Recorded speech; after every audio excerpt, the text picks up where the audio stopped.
Alright, what's up guys? My name is Zack, and today I am driving a 2015 Toyota Corolla LE Eco. Up front is a 1.8 liter inline 4, and down below is a CVT. Now, I am super excited to be driving this Corolla Eco because this trim level is not only somewhat rare, but it was all geared towards efficiency. As the name might suggest, Eco, this car was all about getting the best fuel economy and being the most efficient that it possibly could. And so that's kind of interesting, and I think that this is a really good answer. In a world full of hybrids and electric vehicles, this might be better than those, and we'll talk about that later on. But if you would like to submit your own vehicle, you can head on over to my website, zackpradel.com/submit.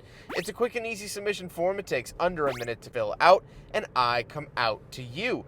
But let's get back to that 1.8 liter under the hood. Well, it does have variable valve timing known as Valvetronic, which in other models does help out the power, but they use it here for efficiency. This trim level has its own tune on it. It was specifically designed for that miles per gallon, so let's talk about it. The owner, Peter, who was gracious enough to let me take out his Corolla today, says that he averages around town upper 30s, low 40s for miles per gallon, and when he went for efficiency on the highway, cruising at about 55 to 60 miles an hour, he gets upwards of 55 miles to the gallon, which in a non-hybrid car is nearly staggering. And that's what this car was all about.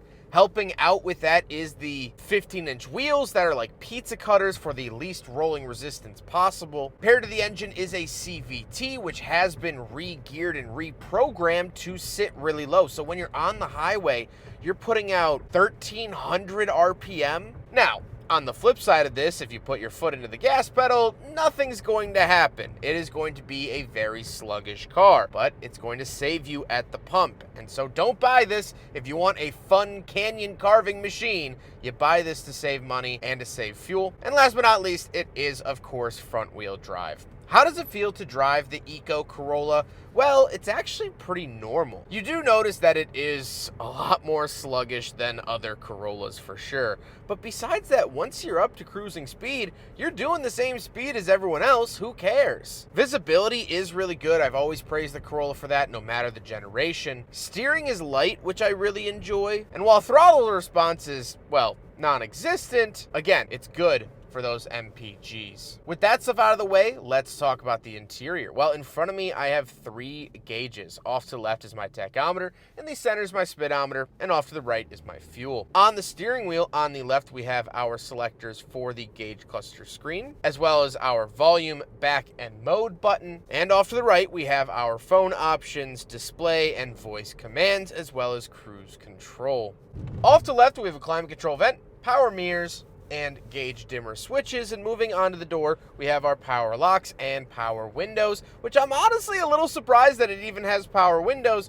If they'd like to save weight, I almost would have liked to have seen manual windows. Moving in the center, we do have 2 climate control vents along with a small digital clock. Our infotainment system, this is of course outdated by modern standards, but it is 9 years old, so I can't really hate on it too much. Although I never really liked Toyota's infotainment systems really up until like 2022 or 2023, when they finally accepted defeat of their Intune system and switched to Apple CarPlay. Then it became good. So anything pre that is just not really that great. I do have a backup camera. Here it is. You can draw your own conclusions there. And down below, we have our climate controls. Again, very, very basic climate controls, although it does have AC. I wouldn't recommend using it if you're trying to push that efficiency, but you can use it if you want. Down below, we have the 12-volt outlet and USB-A and aux inputs. A little cubby, and then the shifter. The shifter is really thin, plasticky. It is the Toyota Jigsaw style shifter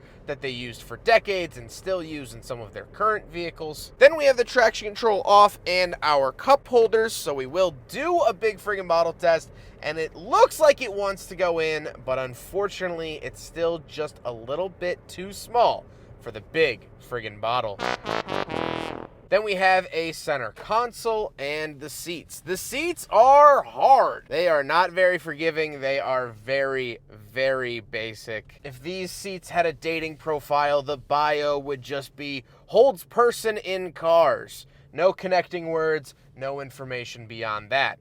And so the owner has put a seat pad on it to try to help out, but the seat pad acts like a band-aid on a decapitation. However, speaking of seats, we do have back seats, so let's go do a back seat review. All right, we're in the back of the 2015 Toyota Corolla LE Eco, and a couple of things to note. First of all, knee room good, headroom okay. I'm coming very close to the ceiling. But if I just arch my back a little bit, it's fine. The front seats are pillows made out of marshmallows compared to these back seats. This might as well be a church pew. I mean, it's really, really uncomfortable. This is not great, just material-wise. There's barely any give to it at all. Back here, I do have pop-out cup holders. I do have a fold-down center console, but that's pretty much it. Not a whole lot of stuff back here. Again, efficiency, efficiency, efficiency, efficiency, and back seats just don't really fit into that equation at all. So let's hop into the very back. We'll take a quick look at the trunk and cargo space, and then we'll talk about the looks. All right, around the back of the Corolla Eco. Apparently someone with sirens doesn't know that I'm trying to make a YouTube video. Obviously the most important thing. So first of all, I do love the fact that you get an LE Eco badge. So it does have specific badging for it, but we do have a press and hold here button on the key fob, and it does lift it all the way up. I think the trunk is just so light and these struts are so strong. There's no like motorized mechanism or anything like that. Once we are back here, again, nothing too interesting to write home about, just like the back seat, but it actually is very, very spacious for the size of car. I always think Corolla, tiny, but the trunk is not tiny at all. Very, very impressive back here. We do have some floor mats here, and we can pull this up for our spare tire. So very cool to see all of that. That is the rear trunk space of the Eco Toyota Corolla. Now we got to talk about the looks. And first of all, it's really, really refreshing to see a Corolla that's not silver, black, or white. This green color I actually like quite a bit. I think it's really, really pretty. I think it works really well, and sort of reinforces that green eco mentality that this Corolla is trying to push forward. So I think it ties it all together pretty well. I like that a lot. However, with all of that being said, let's get on to my final thoughts. What do I think driving the Toyota Corolla LE Eco from 2015? Well, like I said, it drives like a normal Corolla, and I've been enjoying that experience.